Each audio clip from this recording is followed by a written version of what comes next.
ایک ایسی سرزمین جہاں صدیوں تک ایک ایسا بادشاہ حکومت کرتا رہا جو خود کو صرف بادشاہ نہیں بلکہ خدا سمجھتا تھا۔ وہ اعلان کرتا تھا، میں تمہارا سب سے بڑا رب ہوں۔ اس کے سامنے لوگ صرف جھکتے نہیں تھے بلکہ اپنے ایمان کو بھی اس کے قدموں میں رکھ دیتے تھے۔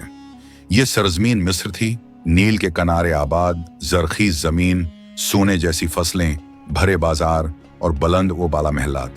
لیکن یہ محلات پتھر کے نہیں، غرور کے بنے ہوئے تھے، اور اس غرور کے سب سے اونچے تخت پر بیٹھا تھا فرعون۔ فرعون کا حکم صرف قانون نہیں تھا، وہ عقیدہ بن چکا تھا۔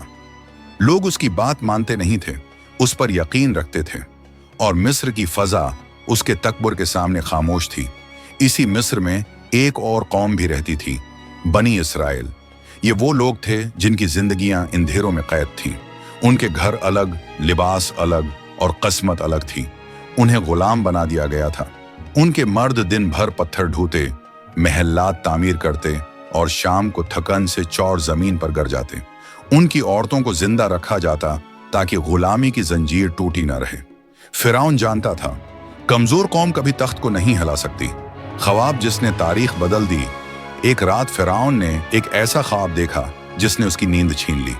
اس نے دیکھا کہ بیت المقدس کی سمت سے آگ نکلتی ہے جو مصر کے گھروں کو جلا رہی ہے، لیکن بنی اسرائیل کے گھر محفوظ ہیں۔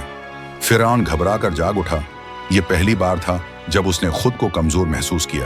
اسی رات نجومیوں اور غیب کا دعوی کرنے والوں کو دربار میں بلایا گیا۔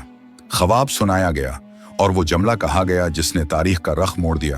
بنی اسرائیل میں ایک لڑکا پیدا ہوگا جو تیری سلطنت کے زوال کا سبب بنے گا۔ یہ سن کر فرعون کا خوف غرور میں بدل گیا، اور غرور جب دل میں آ جائے تو عقل مر جاتی ہے، اور جب عقل مر جائے تو ظلم جنم لیتا ہے۔ قتل کا حکم فرعون نے اعلان کیا، بنی اسرائیل میں پیدا ہونے والے ہر لڑکے کو قتل کر دوں۔ یہ حکم قانون نہیں تھا، یہ قتل نامہ تھا۔ شہر شہر تلواریں چلیں، ماں کی گود اجڑی، ہزاروں معصوم جانیں مٹی میں مل گئیں۔ موسی کی ولادت اسی ظلم کے دور میں حضرت موسی علیہ السلام پیدا ہوئے۔ ان کی والدہ ہر لمحہ خوف میں جیتی تھیں۔ تب اللہ نے ان کے دل میں وہی ڈالی، اسے دودھ پلاؤ اور جب خطرہ محسوس کرو تو اسے دریا میں ڈال دینا، ہم اسے تمہیں واپس لوٹا دیں گے۔ انہوں نے ایک صندوق تیار کیا اور اپنے لخت جگر کو نیل کے سپرد کر دیا۔ دریا بہتا رہا اور ایک ننھا سا صندوق اس پر تیرتا رہا۔ محل فرعون میں رحمت، وہ صندوق فرعون کے محل کے کنارے جا لگا۔ فرعون کی بیوی حضرت آسیہ نے جب بچے کو دیکھا، اللہ نے ان کے دل میں محبت ڈال دی۔ انہوں نے کہا، اسے قتل نہ کرو، شاید یہ ہمارے کام آئے یا ہم اسے بیٹا بنا لیں۔ فرعون نے غرور سے کہا، یہ بچہ میرا کیا بگاڑ لے گا؟ اور یہی وہ لمحہ تھا جہاں سے اس کے زوال کی ابتدا ہوئی۔ موسی کا جوان ہونا وقت گزرتا گیا۔ موسی جوان ہوئے، اللہ نے انہیں حکمت اور علم عطا کیا۔ ایک دن شہر میں دو آدمیوں کو لڑتے دیکھا، ایک بنی اسرائیل سے اور ایک مصری۔ موسی نے ایک گھونسا مارا، مصری گر پڑا اور مر گیا۔ یہ ایک آزمائش تھی۔ ہجرت اور مدین کا سفر فرعون نے قتل کا حکم دیا۔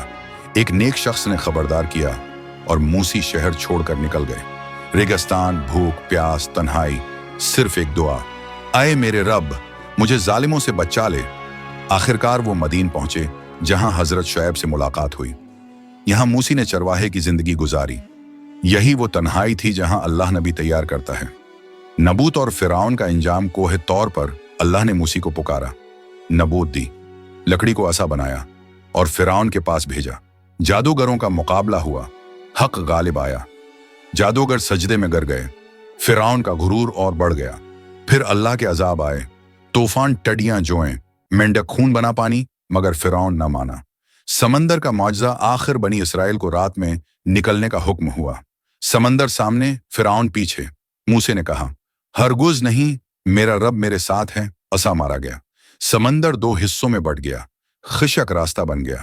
فرعون نے بھی پیچھا کیا، اور جب آخری بنی اسرائیلی پار ہو گیا تو پانی دوبارہ مل گیا۔ انجام، فرعون ڈوب رہا تھا۔ آخری لمحے ایمان لایا مگر قبول نہ ہوا۔ اللہ نے فرمایا، آج ہم تیرا جسم بچائیں گے تاکہ آنے والی نسلوں کے لیے عبرت بنے۔ اختتامیہ، یہ واقعہ ہمیں سکھاتا ہے، غرور کا انجام ہلاکت ہے اور حق آخرکار غالب آتا ہے۔